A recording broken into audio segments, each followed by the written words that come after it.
Hai, apa kabar anda semua? Ya, bila kita tengok cermin ya, kita secara tidak kita sedari ya, cermin ni adalah sahabat kita yang sebenarnya. Ya, cermin ni adalah sahabat yang sebenarnya dan sahabat yang penuh tulus ikhlas. Apa kabar anda semua?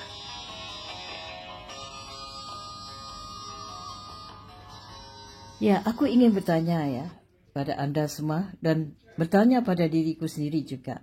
Apakah teman kita ni punya ciri-ciri sahabat yang sejati? Sebagaimana cermin yang aku bicarakan tadi. Jadi memiliki sahabat sejati itu bukanlah hanya boleh mengusir kesepian tetapi juga baik untuk kesihatan mental kita. Namun perlu diingat ya, persahabatan yang sihat itu melibatkan kata orang komunikasi perhubungan dua arah yang terbuka. Artinya ketika kamu menganggap seseorang itu sahabat sejatimu, pasti ia pun menganggapmu sebagai sahabat sejatinya. Kita nak cari sahabat sejati memanglah kurang. Kalau ada di keliling kita ni semua teman-teman biasa saja ya, teman-teman biasa saja, manis di bibir sajalah ya. Jadi untuk mengetahui siapa saja sahabat sejati, sesungguhnya dalam hidup kita ni memang macam berbagai ragam teman-teman yang kita temui lah ya, kawan, teman ya. Kita akan bertemu berbagai ragam yang manis di bibir ya. Kata orang seperti lidah yang tidak bertulang. Jadi selalu yang sahabat sejati ni biasanya selalu membantu, mendukung kita dengan cara objektif ya. Sahabat sejati adalah seorang yang selalu memberi dukungan baik saat susah maupun senang. Ia akan dengan senang hati mendengar apa yang kita bercerita ya kata orang tu, dia memahami perasaan kita dan tidak memikirkan dirinya sendiri ataupun membuatkan kita merasa lebih baik, tetapi tidak membuat terjebaklah dalam mungkin dia ada masalah tapi dia mau share kita bersama dia lah. Jadi manusia ni macam-macam, teman ataupun kawan ni memang berbagai ragam. Lainlah sahabat. Sahabat ni dia bersedia untuk mendengar kita bercerita ya, kita meluahkan perasaan kita ya. Dia kata kalau kita hantar WA pun dia cepat membalas ya, membalas dan berbincang dengan kita. Itulah sahabat sejati ya. Jadi gini ya, ini kadang-kadang membuat kita ni bosan untuk kita berteman-teman atau berkawan-kawan. Jadi kadang-kadang kalau kita fikirkan balik, sahabat sejati kita itu adalah cermin yang kita hari-hari menatap ya. Kerana cermin ni ya, apa yang kita lakukan dia akan lakukan. Itu satu misalannya ya, misalannya. Ia juga menjadi seorang yang membuatkan kita bangkit ya saat kamu sedang dihadap pada cabaran hidup ya. Kata orang sebuah studi mengungkapkan bahawa dukungan moral yang diberikan oleh sahabat sejati dapat membantu seseorang itu melewati masa-masa yang berat di dalam hidupnya. Memang ada sahabat sejati, memang ada ya. Tapi kalau 1000 kamu nak dapat, satu pun susah ya. Aku baru bertemu satu sahabat sejati kaum jenisku sendiri. Memanglah dia sahabat sejati, dia umpamanya cermin muka jugalah ya. Akan tetapi jangan sampai kamu mengira sahabat sejati pasti akan mendukung semua hal yang kamu lakukan, termasuk kesalahan ataupun hal-hal buruk. Ya, itu dia. Jadi sahabat sejati ni yang kita mungkin apa yang kita lakukan tu tidak benar dan tidak tepat, dia akan menegur kita dengan cepat supaya kita tidak hanyut ya. Ya, jadi supaya kita tidak hanyut dengan kata orang tenggelam dengan tidak kebaikan apa yang kita lakukan. Itulah sahabat sejati ya. Tanda-tanda seorang yang merupakan sahabat sejatimu adalah jika ia mampu menegur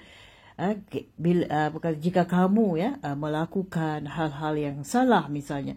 Ketahuilah saat seorang sahabat sejati menegurmu semata-mata kerana ia menyayangimu. Ya, itulah sahabat sejati. Dia menegur kita dengan cara yang baik, cara bersopan ya, satu sama satu. Kalau kita membuat sesuatu yang terlanjur yang kata orang mengakibatkan nanti ujung-ujungnya kita menghadapi berbanyak risiko, dia akan menegur kita dengan cepat.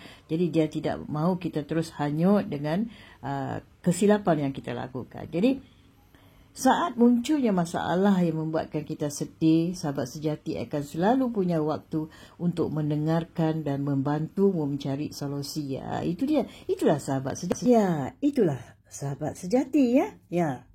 Di sini aku ingin menyatakan ya, tip-tipsnya lah ya. Teman ataupun sahabat yang tulus ya, yang berteman akan selalu menemani anda di saat senang maupun anda dalam kesulitan. Ia tidak pernah meninggalkan, kata orang, ketika anda dalam kesulitan. Ya, sahabat sejati dia tidak akan meninggalkan anda ketika anda dalam kesulitan, dalam keperihan, dalam keperitan hidup. Ya, dia akan membantu dan akan mendampingi anda sampai masalah anda selesai. Itulah sahabat yang benar-benar sejati ya. Ya. Ini ada beberapa tips yang nak aku kongsi kepada anda semua ya, pada teman-teman semua ya. Ciri-ciri yang ada pada teman yang palsu, yang penuh dengan, kata orang, plastik ni lah. Orangnya egois, dia merasa diri dia selalu yang benar ya. Dia ni sibuk, dia suka bergosip, dia suka sibuk bergosip, bercerita hal orang. Ya, dia tak pernah menjadi dirinya sendiri. Dia sering merasa tertekan. Dia mudah berbohong. Dia suka memutar-mutarkan kata-kata ya. Kerap menghina. Anda perhatikan, dia suka menghina orang lain. Dia menganggap dirinya saja yang betul, orang semuanya tidak betul ya. Ya, dia mudah iri hati ya. Orang seperti ini dia mudah iri hati ya, iris. Dia suka cemburu, suka iri hati, menganggap dirinya saja yang benar. Ya. Orang seperti ini tidak boleh dipercayai dan anda hindarkanlah. Orang seperti ini janganlah anda jadikan sahabat ataupun teman anda. Anda akan dikecewakan. Tidak kiralah dia cewek ke cowok ke, tidak kiralah ya. Dia akan mengecewakan kita. Ya, itu dia. Bagaimana pula ciri-ciri teman yang ada sikap munafik? Anda harus berhati-hati. Ya, anda harus berwaspada. Ya, ini tipnya. Jadi ciri-ciri ya teman yang munafik ni, yang pertama, sifat temanmu ni berubah saat ada orang lain di sekitarmu. Dia munafik, berpura-pura. Teman munafik ni akan menghilangkan ketika ada seseorang lebih menarik muncul ya. Dia menginginkan sesuatu darimu. Jadi teman munafik ni tidak mau membantumu untuk mencapai tujuanmu. Dia tidak akan membantu. Dia memberi 1000 macam alasan. Dia memberi 1001 macam alasan, dan lebih tepat lagi dia suka berbohong. Ya, setakat inilah dulu ya perkongsianku tentang siapakah sahabat sejati ya. Umpamanya sahabat sejati ibarat kata seperti cermin ya, ibarat cermin ya. Terima kasih atas waktu anda. Kita jumpa di lain kali. Bye. Love you.